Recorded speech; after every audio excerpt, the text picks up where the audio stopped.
welcome back to my channel. Today's video is going to be a first impression video, and I guess it will be my first one this year in 2022, and it will be on this product right here. This is the Holika Holika Holi Pop Blur Lasting Foundation. So I purchased this, I think it was on some like Korean website, probably either Tester Korea or Stylevana, that I've been buying my Korean products from. I just don't really remember, but over the holiday I was going through like my makeup stuff and I was like, oh, I haven't tried this out yet. And in fact, I was actually looking for a cushion foundation. I was like very tempted on, in fact, I ordered some because I noticed that the ones I had at home were either dried out, expired, or I just haven't touched in a long time. So I was like, oh, you know what? This is a great opportunity to buy more, until I found this one. I was like, you know what? Perfect opportunity for me to do a first impression video and a little bit of like a wear all day. Let's see how it is on my skin. Keep in mind, my skin is combination dry, so I'm usually dry in this area and like oily in this area, in the T-zone. So hopefully this will work well for me. I know you can buy this off Yesstyle for about a little less than $17 Canadian.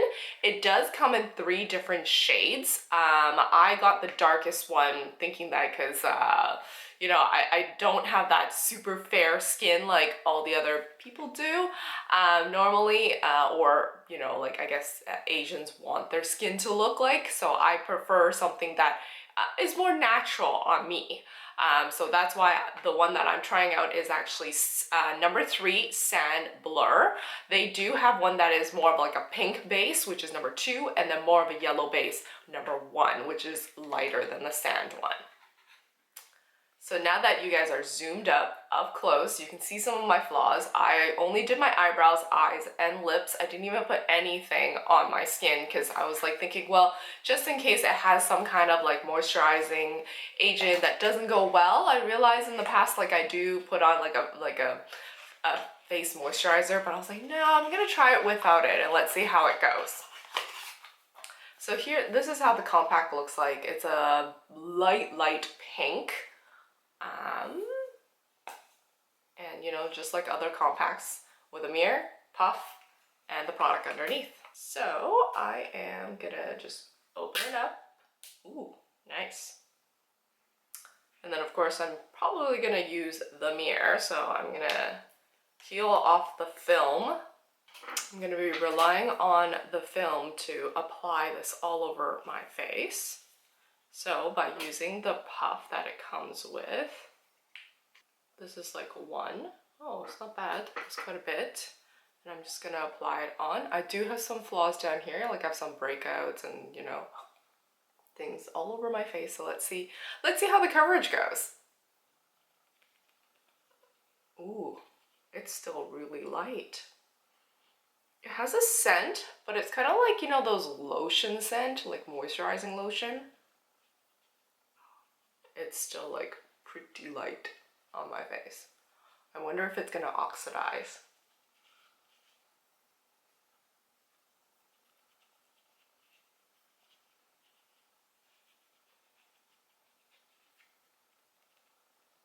Coverage wise, it looks like it covered, you know, my breakouts down here.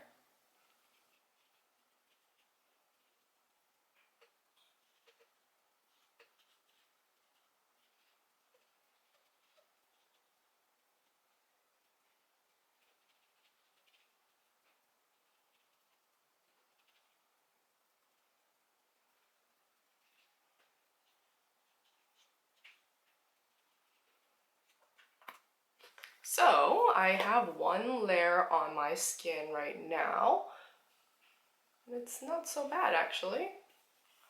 I believe it oxidized a little because it's not as light as when I first packed it on. Now that I've zoomed out, I know it looks pretty good in terms of color wise. But of course in natural lighting, and you know, I'm looking at myself in the mirror, it's a little bit lighter than I expected, but you know, this is already the darkest shade. But on camera, it looks pretty good. So currently right now, I know I had a later start in my day. It is currently it's 10:16, so I'll probably be checking in around lunchtime and then probably again at the end of the day and let you guys know how it wore on me and what are my final thoughts. So I'm back for a midday check-in. It's currently 1:36 in the afternoon.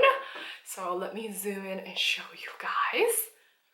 So now that you guys are up close, I'm not sure if you guys can see it, but I noticed it actually after lunch. So I didn't really do anything today much. I went for a short little walk and I wore my mask. It did transfer a little bit, not too much. But things that I noticed is it's drying out my skin. I don't know if you guys can see down here. I've got a dry patch right here and these areas right here. But everywhere else, you know, it didn't really budge or anything. So those are things that I've noticed, and I've only had it on for about like 3 hours roughly.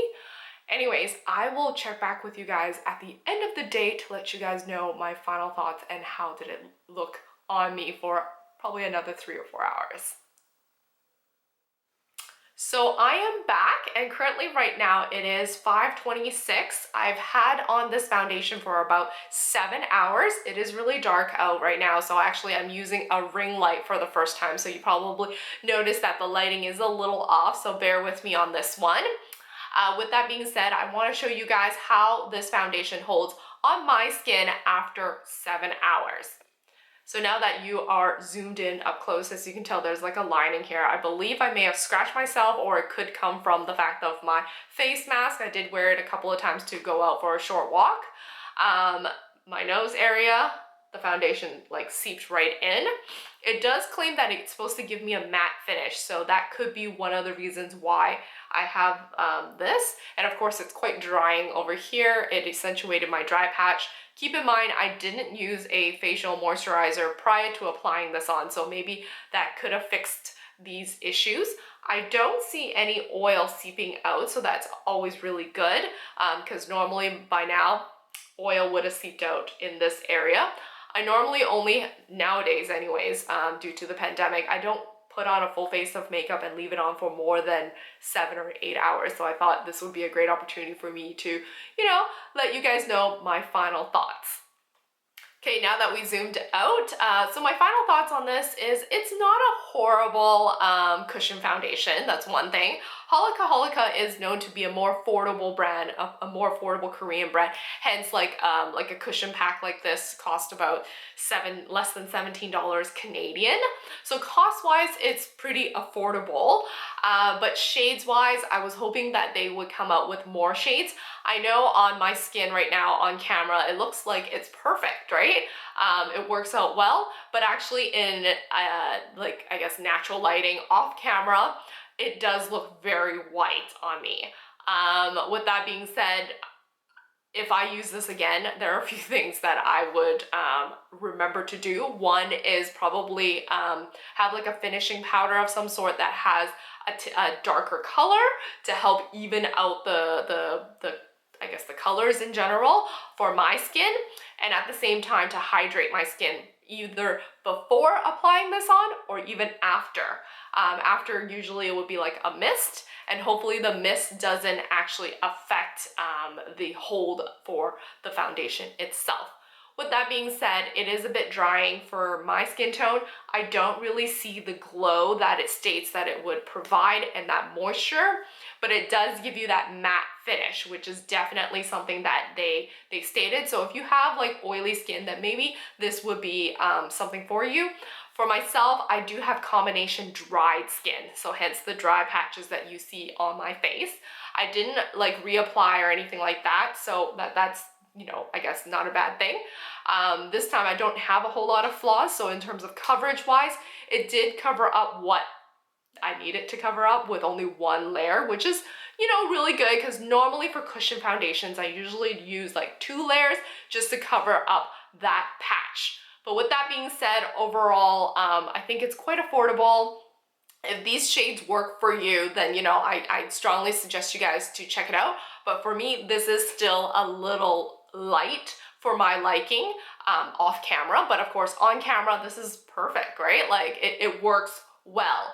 But you know, that would be only when I film videos like this I would use it. But if not, I would definitely lean towards, you know, probably fixing it up a little with some color, even using bronzer just to like darken it up a little bit, and you know, like, or maybe use it more like a highlight. So such as like these areas underneath my eyes, you know, down the T-zone area, maybe that's the areas where I want to highlight, then I definitely use this. It is a very nice compact, and of course you can get a refill for it because the compact itself does pop out.